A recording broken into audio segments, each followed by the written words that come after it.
Hello दोस्तों, स्वागत है आपका अपने चैनल ज्ञान गुरु अकेडमी पर।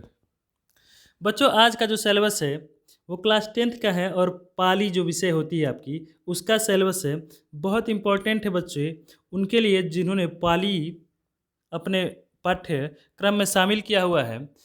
तो आइए आज हम लोग देखते हैं कि उत्तर प्रदेश शासन ने यानी कि उत्तर प्रदेश माध्यमिक शिक्षा परिषद बोर्ड ने कोविड-19 महामारी को देखते हुए आपके जो शैक्षणिक सत्र 2021 और 22 है उसमें 30% आपके पाठ्यक्रम को जो कम किया है वो किस प्रकार से है। तो चलिए शुरू करते हैं, बारी बारी से बताते हैं कि जो आपका सिलेबस क्लास 10th के लिए है, जो सब्जेक्ट है वो पॉली है, ठीक है। और कोविड-19 महामारी के कारण शैक्षणिक सत्र 2021 और 22 के लिए कितना कम किया गया है बच्चों, तो 30% यानी कि 30% कम कर दिया गया है। तो जो कम हुआ सिलेबस है वह कुछ इस प्रकार से है डियर, देखिएगा। गद्य के अंतर्गत आती है जिसमें पाली और जात कावली पाठ 9 से 10 के बीच। फिर है पद जिसमें है कि है धम्म पद और वग 10 में। निबंध की बात करेंगे तो पालीबा 2 से और राजा अशोकों से।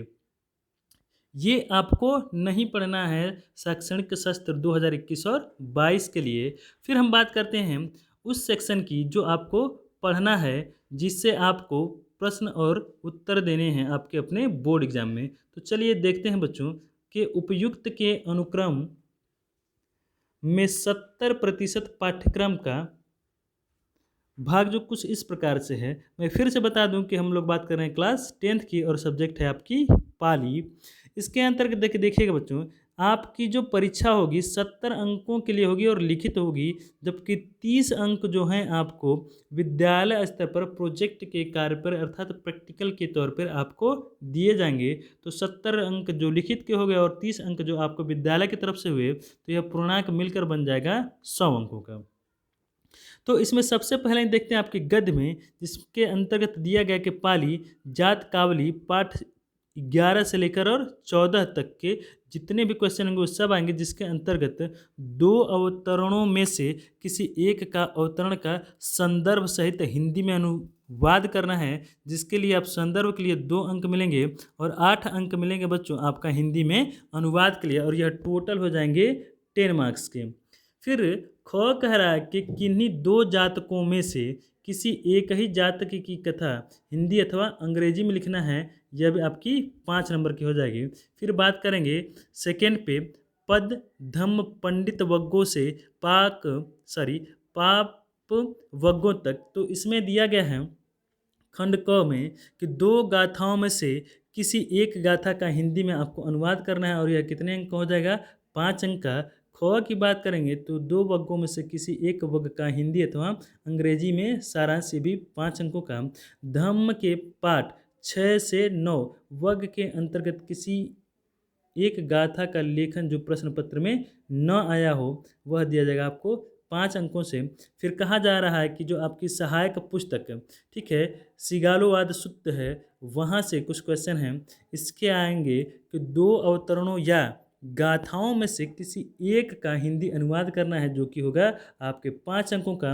और सिगोलवाद सुत्त की विषय वस्तु निदान कथा और मित्र के गुण अमित्र के लक्षण आदि पर आधारित जो प्रश्न होंगे, वहाँ से आपको देखने को मिलेंगे बच्चों 5 अंकों के, ठीक है। और इसके बाद फिर बात करते हैं हम लोग व्याकरण से। तो व्याकरण से आपको क्या क्या चीज़ें आने वाली हैं वह कुछ इस प्रकार से हैं। तो देखिएगा, जो आपका व्याकरण वाला हिस्सा है वह 6 अंकों प्लस 4 अंकों प्लस 5 अंकों प्लस 5 अंकों, इस प्रकार से मिलकर ये 20 अंकों का हो जाएगा। और इसके अंतर्गत हम सबसे पहले क में देखेंगे तो शब्द रूप, जिसमें पुल्लिंग मुनि का या भिक्षु का आ सकता है। फिर इसके बाद स्त्रीलिंग में लता स्त्री या धेनु का आ सकता है, और नपुंसक लिंग में आयु पोथल का आ सकता है। ख की बात करें तो धातु रूप अनागत काल मतलब भविष्य काल की बात करें तो भू हस वद चज दिस नाम के रूप में आ सकता है। फिर बात करेंगे संधि व्यंजन की, तो व्यंजने दीघ्रस्य सम्या द्वेवा, ठीक है। फिर है चतुर्द्वितीय दीनियो स्वेश तत्य पठमया, ठीक है, पठमा। फिर यहाँ से क्वेश्चन आ सकता है। और घ में देखेंगे तो समास कर्मधारय समास द्वंद्व समास की परिभाषा का परिभाषा और उदाहरण आ सकता है बच्चों, ठीक है। फिर छठे में देखेंगे अनुवाद हिंदी के 5 वाक्यों का वर्तमान एवं भविष्य काल में क्रिया और अनुवाद, या फिर कहा जा रहा है कि निबंध पाली भाषा में 6 सरल वाक्यों में से किसी एक पर निबंध आपको लिखना है, जैसे कि कुशीनारा, बोधगया, पाली भाषा, राजा अशोको, बुद्ध धम्मो और इतिपतन। इन 5 या 6 में से किसी एक के ऊपर आपको निबंध लिखने को आ सकता है। और 7वें पर बात करें तो पाली साहित्य का संक्षिप्त इतिहास, और यहाँ से द्वितीय संगीति, ठीक है, तृतीय संगीति, विनय पिटक और धम्म पिटक के ग्रंथ एवं इनका परिचय से आपको 5 अंक देखने को मिल सकते हैं। फिर आगे कहा जा रहा है कि आपकी जो निर्धारित पाठ्य पुस्तकें हैं वह कुछ इस प्रकार से हैं। ये पुस्तकें आपके लिए इम्पोर्टेंट हैं, ठीक है। पाली जातक कवली, धम्म पद संपादन, ठीक है, सिगोलबत्सु, प्राणी प्रबोधिनी, मैनुअल ऑफ पॉली, ठीक। ये आपके कुछ रिकमेंडेड बुक हैं, आप इन बुक से पढ़ के अपने अंकों को बढ़ा सकते हैं, ठीक है। तो ये पूरा आपका पाली भाषा का क्लास 10th का पूरा बच्चों सिलेबस है जो मैंने आपको अभी बताया है।